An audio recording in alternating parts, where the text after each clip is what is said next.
Je crois que c'est très important parce que l'année dernière, nous étions en tout cas très année sèche. Donc, la première chose, on a travaillé sur la gestion de la demande. On ne travaille plus sur la gestion de l'offre. Avant, on avait beaucoup d'eau. Donc, on travaille sur l'offre, combien on a d'offres et combien on va donner. Maintenant, nous sommes en train de travailler sur la gestion de la demande. C'est-à-dire qu'on travaille avec des quotas et dès le début de l'année, on décide au niveau du bureau de planification hydraulique quel quota à partir des systèmes d'abarrage qu'il faut donner à l'irrigation à l'eau potable.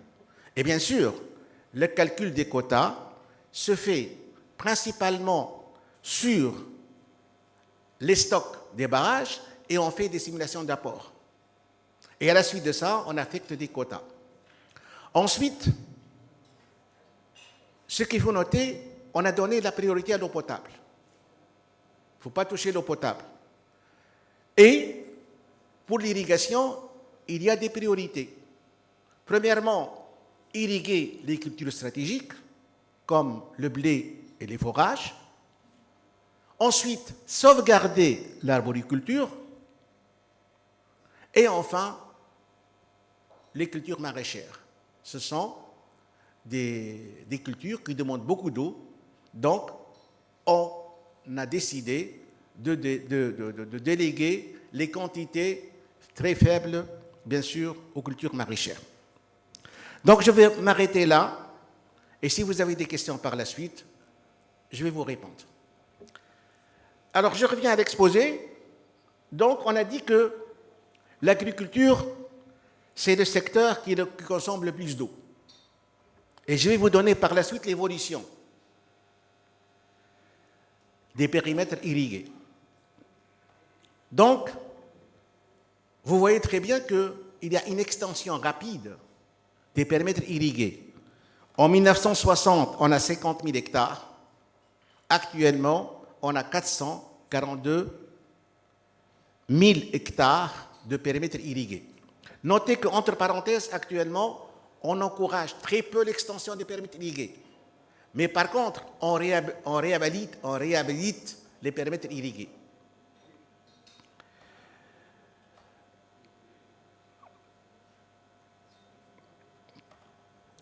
Et qu'est-ce qu'on a constaté aussi? On a constaté qu'il y a une faible productivité de l'eau. Productivité de l'eau, هي إنتاجية المياه. Et je vais vous expliquer par la suite c'est quoi la productivité de l'eau et comment on va calculer la productivité de l'eau. Aussi, on a constaté qu'il y a une faible valorisation de l'agriculture pluviale. Alors là, c'est un graphique qui représente la part d'irrigation et la part de l'eau potable. Vous voyez très bien qu'en 1990, il y a 15,6% qui sont orientés vers l'eau potable et l'industrie, etc., et simplement 84,4% pour l'agriculture. Et plus on avance dans le temps, on voit très bien que nous sommes en train de donner beaucoup plus d'importance à l'eau potable. Actuellement, il y a à peu près 24,3% pour l'eau potable et 75,7% pour l'eau d'irrigation. En 2050, ça sera 30-70%. Mais la question qui se pose, comment on va avoir la même production avec moins d'eau? Et c'est pour cette raison qu'il faut s'orienter vers la productivité de l'eau et vers une carte agricole qui sera placée en fonction des ressources non disponibles. Pour dire, dans chaque région, qu'est-ce qu'il faut cultiver. Alors, c'est quoi la productivité de l'eau? La productivité de l'eau, vous le voyez très bien, c'est la production sur l'input d'eau. Et on a plusieurs équations. Ça veut dire quoi? Ça veut dire on a la productivité biophysique de l'eau. C'est quoi la productivité biophysique de l'eau? C'est la production sur les quantités d'eau consommées. Il y a la productivité biophysique de l'eau d'irrigation. À ce moment-là, il y a la production sur la quantité d'eau d'irrigation, etc. Donc, entre parenthèses, c'est quoi la productivité de l'eau? C'est-à-dire pour 1 mètre cube d'eau, quelle est la production? Ou quels sont les bénéfices d'un mètre cube d'eau? Et l'objectif, bien sûr, c'est d'augmenter la productivité de l'eau. Vous allez me dire pourquoi vous avez travaillé sur ça. Parce qu'on a constaté qu'il y a des gaps de productivité qui sont très importants chez les agriculteurs. Il faut que j'aille plus vite, c'est Mohamed. D'accord, Allah yabarak. Donc, alors, l'objectif de la productivité de l'eau, allez-y, madame. D'accord. C'est Mohamed.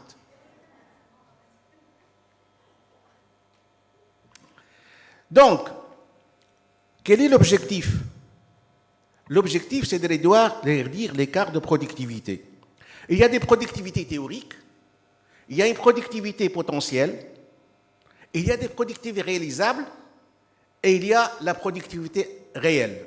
L'objectif, comment faire rapprocher la productivité réelle à la productivité potentielle. Et ça, c'est au niveau du fermier. Donc, je vais vous parler d'un projet que j'ai géré avant, lorsque j'étais au BPOH, sur un projet qu'on a fait avec les FAO, qui comporte 3 composantes. La première composante, c'est d'avoir un système rigoureux de comptabilité de l'eau. Deuxième composante, intervention pour augmenter l'efficacité et la productivité de l'eau. On ne peut pas faire de la gestion de l'eau sans comptabilité. Donc, il faut très bien comptabiliser. Il faut bien avoir le bilan. Il faut connaître le bilan et les paramètres du bilan, etc. Et la troisième composante, c'est tout ce qui est NESUS, eau, énergie, alimentation. On a travaillé sur 3 filières. Sur le blé, et là, on a eu des conventions pour chaque filière avec un institut de recherche. Alors, pour le blé, c'était avec l'Institut national des grandes cultures. Pour l'olivier, avec l'Institut d'Olivier. Et pour les dattes, avec le CERAO, c'est le centre de recherche qui s'occupe des dattes. Alors, dès le départ, on a adopté une approche participative. C'est de travailler avec tout le monde et de créer des réunions entre les chercheurs, les agriculteurs, les vulgarisateurs, les GDA, les CRDA, etc., pour qu'on parle tous le même langage. Et qu'est-ce qu'on a constaté? Alors, pour le blé, on voit que ce qui est réalisable, chaque mètre cube d'eau, il nous donne à peu près 1,6 kg. Mais sur le terrain, qu'est-ce qu'on a trouvé pour les périmètres irrigués? On a trouvé à peu près 1 kg par mètre cube. Donc, il y a un gap de productivité, c'est un gap purement technologique.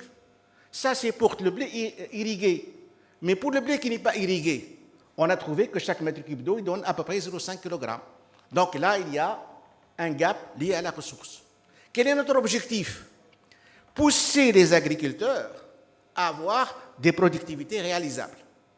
Parce que même chez les agriculteurs, la productivité varie d'un agriculteur à l'autre. Pour l'olivier, et là c'est où le bas il blesse.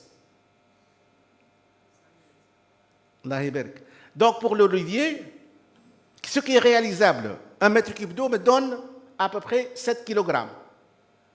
Sur le terrain, on a trouvé des agriculteurs où chaque mètre cube d'eau, il nous donne à peu près 1,5 kg.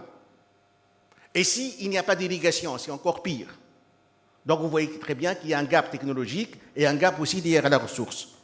Pour les dates, bon, c'est la même chose, il y a un gap qui est très important. Bon, ici, on n'a pas parlé d'irrigué et non irrigué parce que presque tous les permis d'été sont irrigués.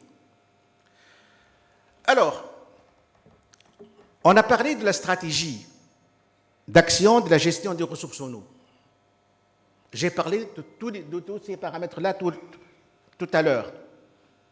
Le code de l'eau, les programmes de mobilisation, etc. Mais il y a un facteur qu'il ne faut pas oublier, c'est l'amélioration de la productivité de l'eau. Alors l'objectif, c'est d'augmenter la productivité. Regardez, cette courbe nous donne les rendements et la quantité de l'eau en fonction de l'irrigation dans la région de la Houerbe. Alors tout ce qui est en bleu, c'est la productivité de l'eau. Et vous voyez que la productivité de l'eau augmente, ensuite elle descend. L'objectif, c'est de quoi? C'est d'avoir le maximum de productivité. Ce n'est pas le maximum d'eau d'irrigation, c'est le maximum de productivité. La question qui se pose, comment on va améliorer la productivité? Premièrement,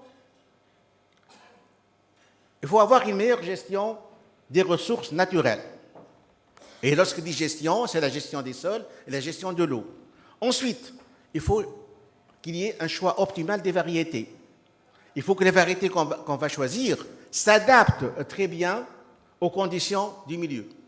Ensuite, il y a tout ce qui est intervention culturelle, à savoir la taille, le travail du sol, fertilisation, irrigation, etc. Alors, quelles sont les recommandations d'amélioration qu'on a constatées?